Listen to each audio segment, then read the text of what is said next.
Hello everyone, আজকে হলো special day. কারণ জানো কেন? আজকে হলো ঠান্ডার ডে, তাই আমার জন্য স্পেশাল। তো কেমন আছে সবাই? আশা করি ভালোই আছে। চলো ব্লগটা কন্টিনিউ দেখতে থাকো।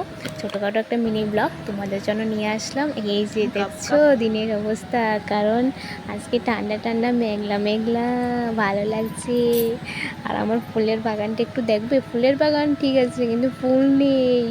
এটা হলো আমার সবচেয়ে প্রিয় বাগান, বাট ফুল নেই, এটাই দুঃখজনক বিষয়। কিন্তু গাছে লঙ্কা আছে, দেখছো কতগুলো লঙ্কা আছে। অনেকগুলো লঙ্কা ছিল, আমি পেরে খেয়ে নিয়েছি।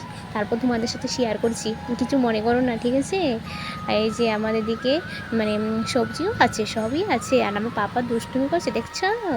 পাপা দুষ্টুমি করুক করুক, কিন্তু আমি আম খাওয়া ছাড়বো না। আমি আম খাবো, আম, ম্যাঙ্গো। ইংলিশে বলে ম্যাঙ্গো, বাংলায় বলে আম, যেটাই বলে সেটাই বললো। আমার মুখের মতো আমের চেহারাটা, বুঝতে পারছো? তাই তোমাদের সাথে শেয়ার করছি। আমার মুখের চেহারাটা আর আমের চেহারাটা পুরো মিল খাচ্ছে।